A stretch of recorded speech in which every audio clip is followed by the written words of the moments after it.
nggak boleh dilanjut karena kalau ada anak kecil, contohnya dibuat mainan. Kalau dia sudah mulai lupa, itu nggak turun-turun, tapi blok, blok itu satu. Dua, kita lihat di sininya.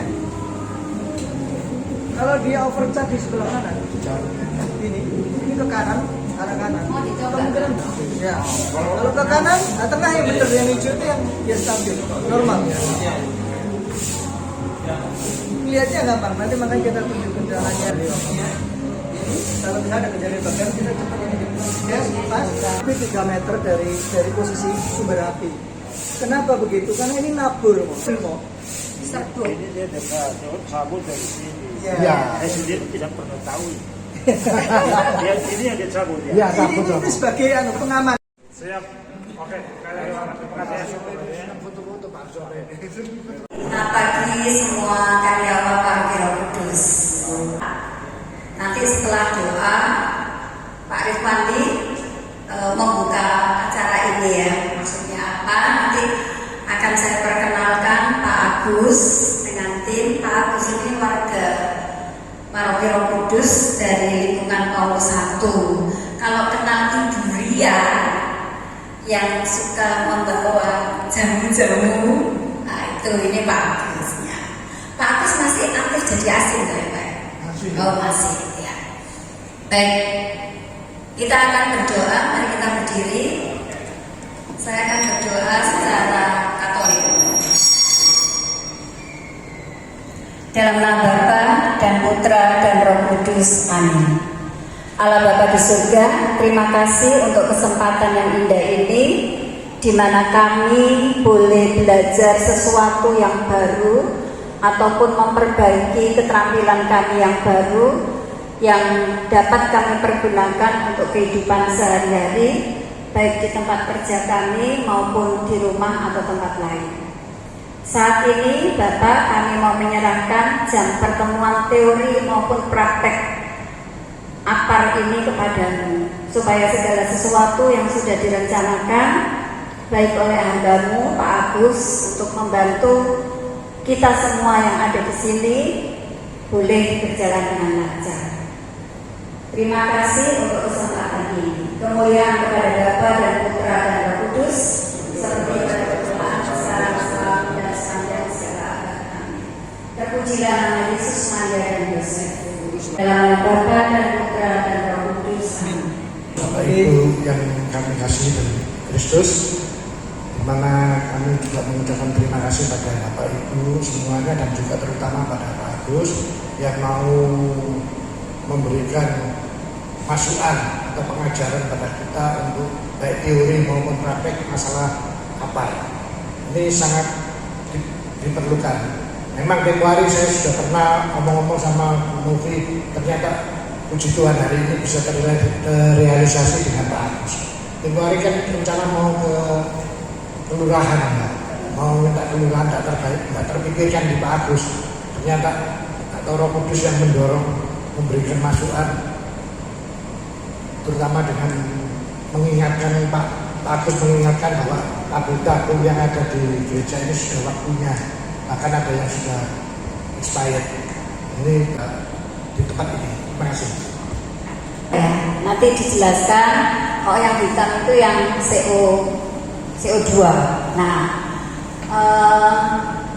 sudah dijelaskan juga oleh Pak Rik gimana. Sekarang langsung aja kita menerima pembelajaran. 30 menit waktu yang berguna. Silakan Pak Agus. Terima kasih Bu Novi, Pak Rwandi. Bapak Ibu sekalian, perkenalkan nama saya Agus. Saya dari lingkungan Paulus 1 yang sesuai Bu Novi sebutkan. Mungkin beberapa bapak di sini mungkin sudah banyak kenal dengan saya. Ya, kebetulan pekerjaan saya itu di bidang pemadam kebakaran. Jadi kira-kira sudah hampir belasan tahun yang lalu. Kalau boleh dibilang total udah 25 tahun ya. Saya bergerak di bidang pemadam kebakaran, khususnya di bidang engineering awalnya. Jadi mulai kira-kira tahun 2000 2011 tepatnya kita mulai fokus di pengadaan. Dari sana saya mulai memikir memberikan salah satu visi. Kalau kebakaran itu terjadi, ordernya itu waktunya itu sangat singkat ya. Jadi 4 menit dia sudah mencapai titik nyala. Nah kalau dia sudah mencapai titik nyala, namanya api itu ketemu bahan yang mudah terbakar itu langsung lebur gitu, langsung sangat cepat sekali. Jadi kalau kita misalkan gampangnya begini, terjadi kebakaran kompor di rumah, lalu kita lari dulu ke depan minta bantuan. Bantuan datang itu paling tidak 5 menit lebih, apinya udah nggak karuan. Nah kalau kita mengerti, kita bisa gunakan alat seadanya. Seandainya di rumah ya, kita nggak punya tabung pemadam, tapi di sana ada karung boni, atau mungkin handuk yang tebel. Masukkan air aja, lalu tutupkan. Namun hal ini seringkali kan tidak semua orang berani melakukan itu. Ya, itu ada tekniknya kalau kita manual itu. Jadi bahan yang kita celupkan di air tadi, kita angkat sembari untuk tutupin di bawah mata kita supaya kita bisa melihat. Tujuannya apa? Kalau ada apa-apa di api itu gebros, ini masih bisa terlindungi badan kita. Nah kita pelan-pelan maju ke depan ke sumber apinya, usahakan bisa nutup semua.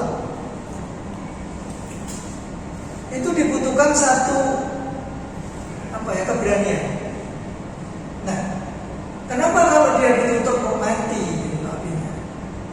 Nah ini ceritanya saya bisa lihatin di sini. Jadi tugasnya kita untuk mematikan api atau supaya api ini tidak membesar, maka hanya ada 2 pilihan. Oksigennya yang mau kita blok atau panasnya yang akan kita kurangi. Makanya jenis-jenis pemadam api itu banyak macam. Pernah nggak melihat ada petugas pemadam mematikan api dengan pasir? Ya, itu oksigennya yang diblok. Yang kita blok adalah temperaturnya. Nah, kebetulan kalau gas CO ini dia lebih cenderung dingin kan? Ini dingin kalau kita semprotkan tangan kita mungkin sangat kaget ya, karena itu kayak dinginnya sangat-sangat dingin. Tapi ada gas yang jenis lain lagi yang sekarang terkenal dengan namanya clean agent. Itu cukup mahal biasanya untuk elektronik, proteksi elektronik. Itu dia tarik oksigen. Jadi oksigennya diusahakan ditarik di bawah 16% konsentrasinya. Kalau yang sisi sebelah sini biasanya memang ada tanda-tanda warna-warna sebetulnya yang kita ikutin standar internasional. Jadi kalau powder itu ada strip biru, ya biru itu kodenya powder. Kalau kuning ini foam. Nah ya bisa. Kalau yang hijau itu clean agent. Nah tapi banyak juga yang tidak mengikuti international code ya. Nah yang warna hitam ini CO2. Dulu 2 warna, merah separuh, hijau separuh. Nah kenapa kalau yang hitam ini kok nggak ada pressure gauge-nya? Ini yang namanya pressure gauge nih. Ya, karena ini tekanannya sangat tinggi. Jadi dia isinya gas liquid yang bertekanan tinggi, di mana tekanannya bisa sampai 60 bar. Oleh karena itu ini tidak disarankan diletakkan kena panas sinar matahari. Kenapa demikian? Karena kalau sampai overcharge, ya, maka dia bisa seperti roket. Jadi di sini ada pengaman, ya, ini ada safety-nya di sini. Kalau sampai dia overcharge, safety ini jeblos, maka ini seperti roket, dia bisa terbang. Ini benar terjadi, karena saya pernah alami.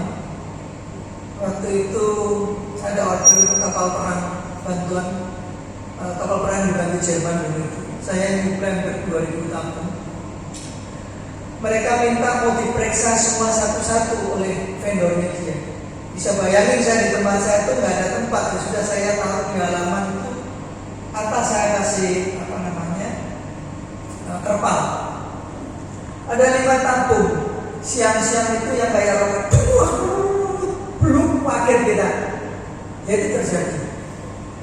Ya, jadi yang gas tidak kita sarankan kena sinar matahari. Siap, satu kan sudah Pak. Ya. Ini tadi saya siapkan di tengah lapangan yang kita terik matahari. Balik. Bentar ya, saya praktekin. Iya. Ini kita bisa dengerin.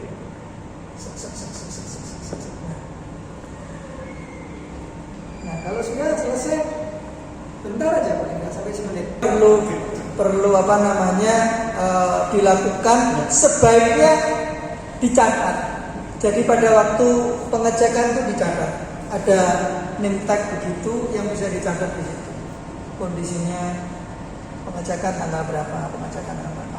Yang tidak kalah penting, aksesorisnya ini juga harus dicek.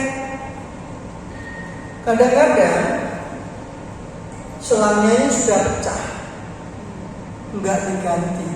Saat kejadian kebakaran dipakai ngebros di sini, bukan di ujung. Ya, lalu segel juga mesti dicek. Kalau segelnya sudah lepas, kita mesti curiga, kita mesti cek lagi. Oh, tekanannya masih oke. Berarti disegel lagi kembali, gitu. Ya. Nah, kalau yang untuk CO, gimana cara kita mengetahui ini masih ada isinya atau tidak? Ini mengandalkan segel, murni mengandalkan segel. Kedua, kita bisa timbang berat kosongnya dia berapa, kalau isi berapa.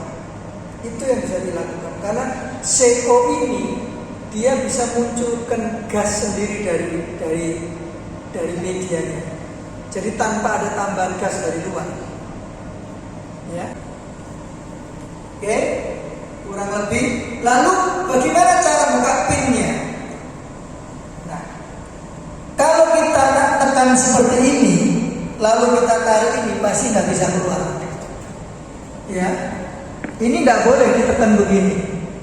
Kita harus begini, lalu kita buka, tarik.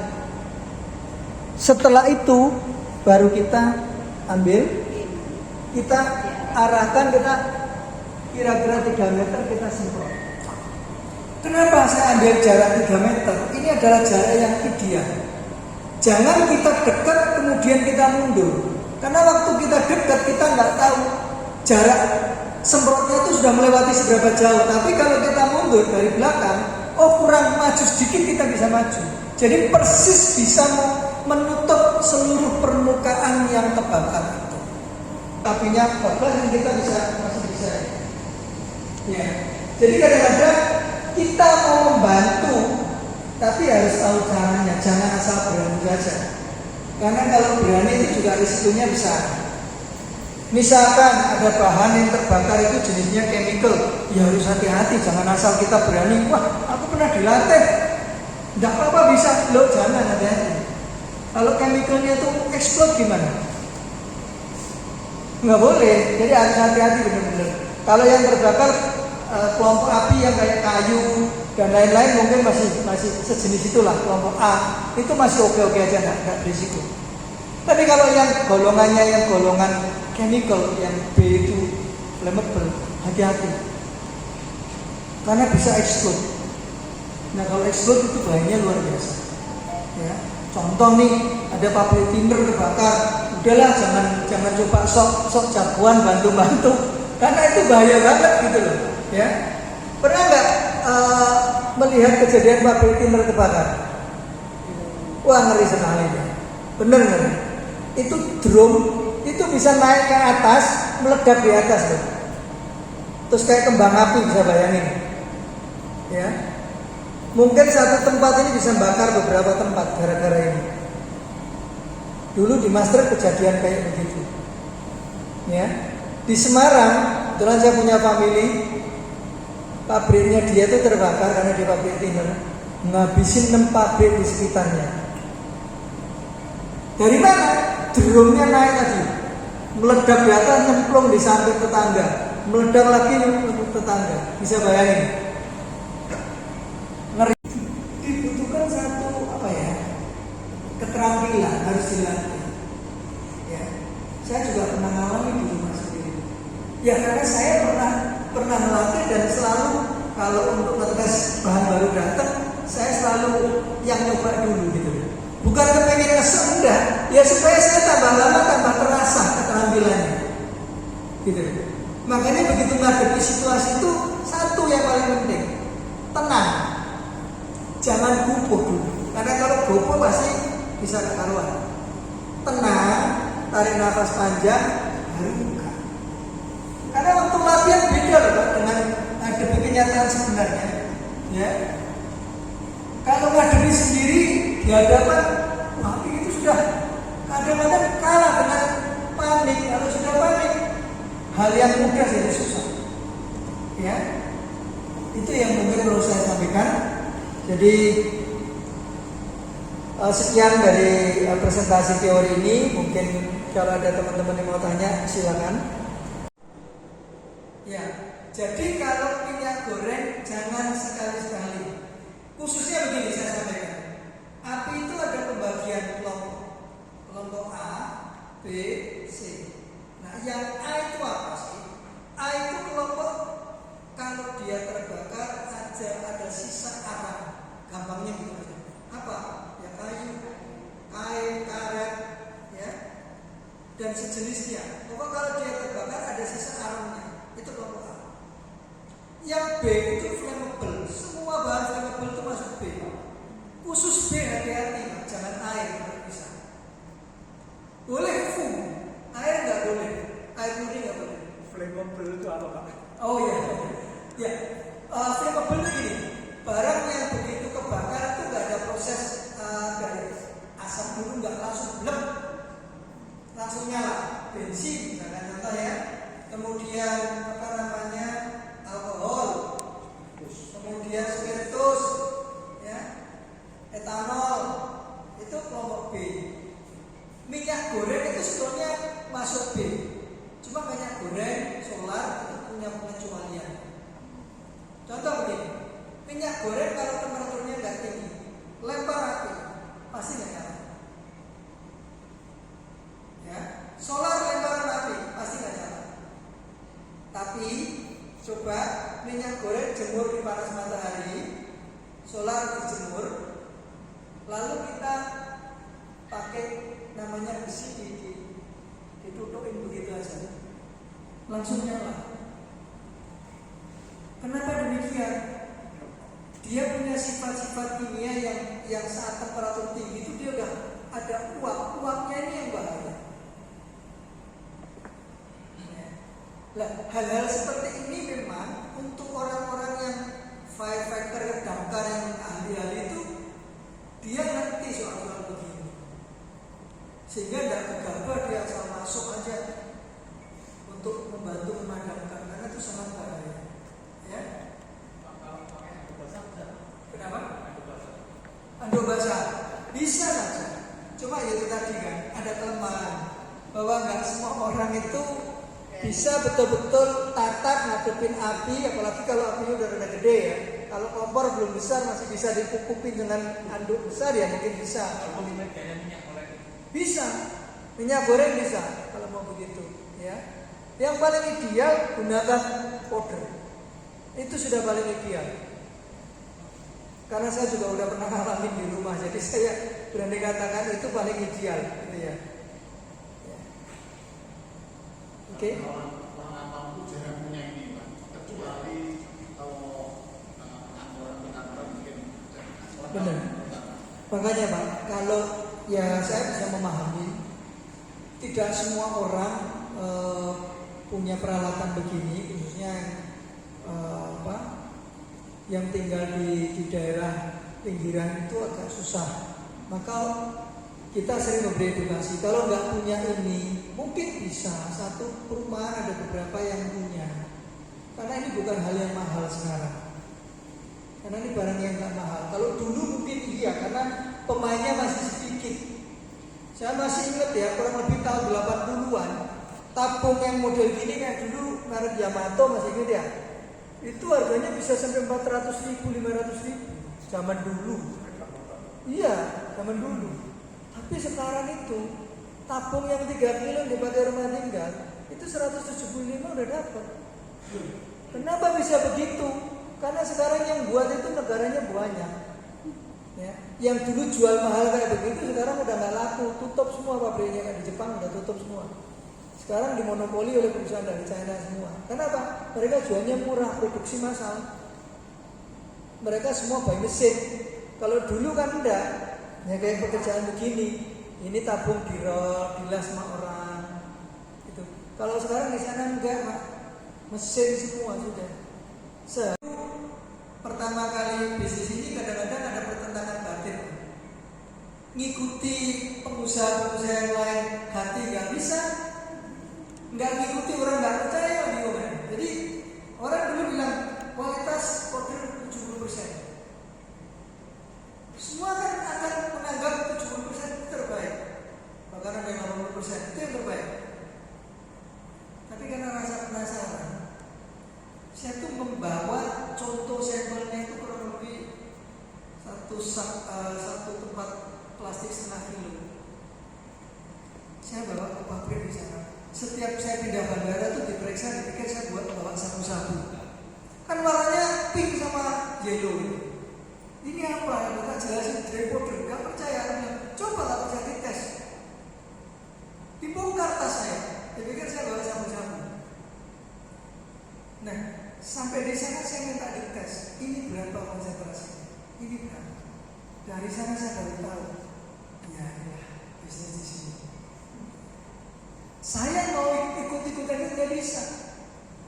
70% itu cuma di bawah 30% konsentrasinya. Lah, saya kalau bilang 30 ngomong 70, paten nggak bisa. Gimana caranya? Saya buat tipikal sendiri. Ekonomi, standar, super premium, super premium.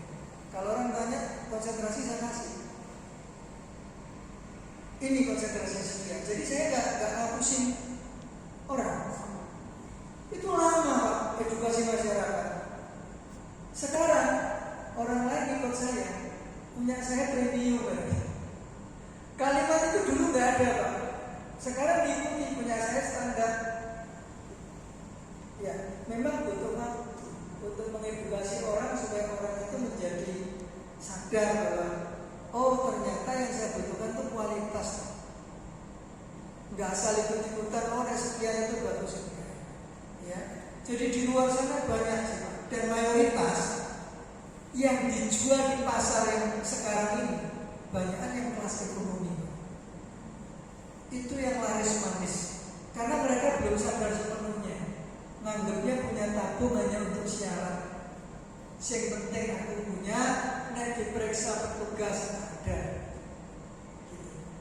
Padahal beda duitnya nggak gede. Ya. Contoh gampang aja, kalau yang ekonomi per kilonya itu kurang lebih jatuhnya 25.000, yang di atasnya kurang lebih 30, yang bagusan bisa 40-50. Ya, terutama kalau kabel di atas begini, kita semprot sama ini bisa padam enggak? Itu pertanyaannya nanti. Ini kalau kabel ya, bukan di dalam panen. Bukan karena nggak bisa padam. Powder itu kalau disemprotkan di atas kan dia turun, nggak bisa tutup. Oksigennya tetap dapat, dia menyala. Ya, kalau pakai CO dia langsung ditarik. Jadi CO lebih unggul di situ, karena dia kan langsung dingin kan, langsung di sekitarnya ditarik. Nah, powder nggak bisa padam di atas, dia nggak bisa nutup, kecuali kita nembaknya dari atas. Ya, ingat konsepnya, karena dia untuk menutupin oksigennya, memisah blok oksigen, bukan panasnya yang diturunkan. Kalau di dalam panel misalkan, yang dekat situ ada powder, panelnya terbakar, semprot aja nggak apa-apa, nanti bersihnya gampang, pakai vacuum cleaner. Udah itu aja. Nggak usah bingung, ini kan harusnya nggak usah ada kode dekat itu sudah langsung semprot, bersihkan namanya. Ya.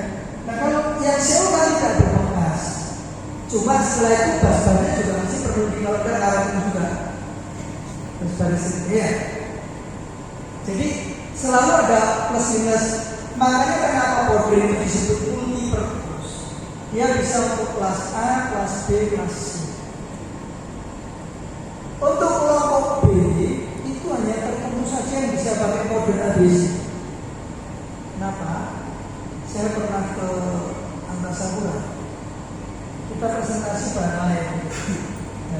Nah, namanya teman-teman ini banyak yang nggak paham perilaku chemical. Pada waktu kita lagi demo menggunakan aftur, kita demo pakai galon list dan sepeda motor saya yang biasa tak banyak pro di sini, kan? Kita lagi demo itu, setelah itu saya masuk di dalam dan bicara sama pimpinannya di sana.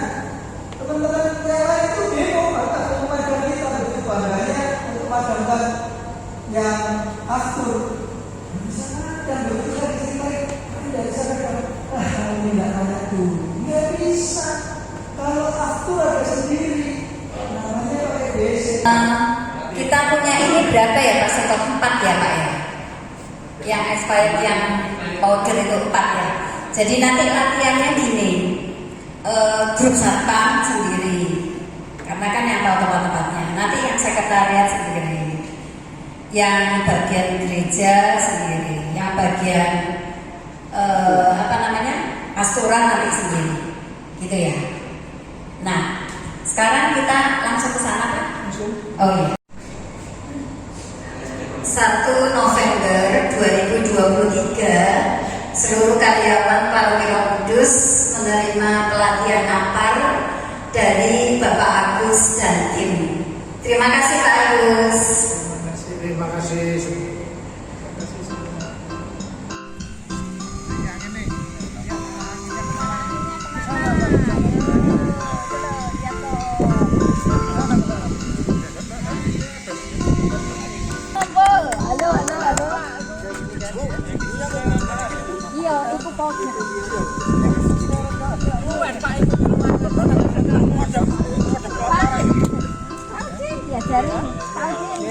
Ini udah siap gini, begitu kita tahu itu ada api, kita tangan tidak gini.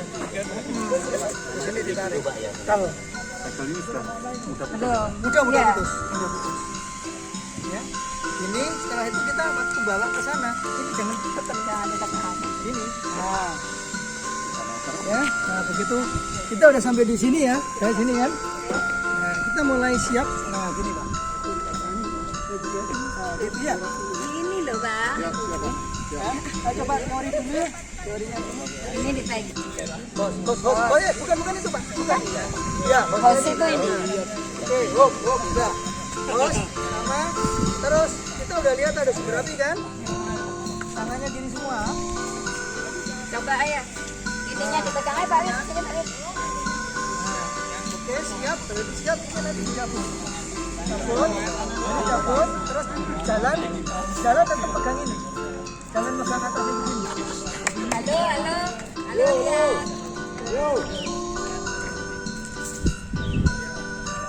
Yo, dengarkan.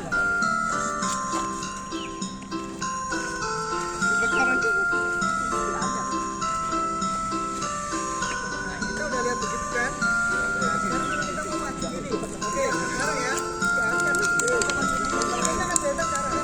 Nah, kita di sini berhenti. Ya. Ini dulu aja. Yang baru jangan dulu. Yang baru. Coba itu bosan banget ini. Hop. Nah. Cabut. Ya.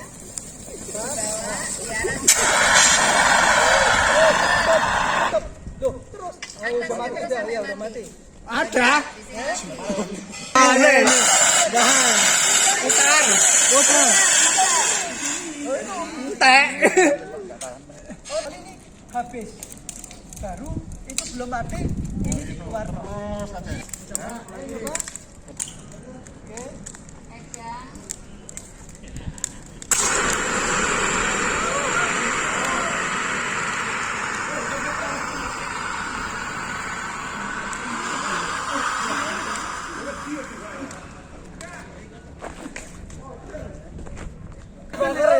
lihat arah angin.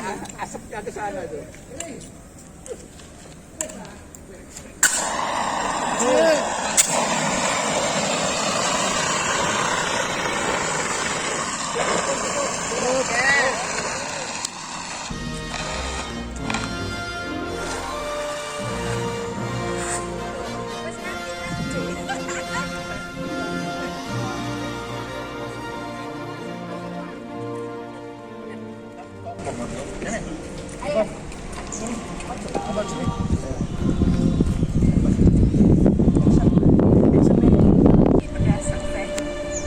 Oke, latihan APAR hari ini telah selesai. Semoga apa yang sudah dipelajari dan dipraktekkan bisa digunakan apabila sesuatu itu terjadi di area tempat kerja kita, khususnya di gereja Roh Kudus ini. Untuk itu, kita mengucapkan syukur dan terima kasih kepada Bapak Agus dan Mas Yoni ya, untuk ilmu dan skill yang baru saja diajarkan kepada kita semua. Nah, mungkin lain kali nanti kita akan berlatih lagi. Terima kasih. 3 kali, oke? 1, 2, 3. Gereja Roh Kudus. Lagi. Gereja Roh Kudus. Yes, yes, yes.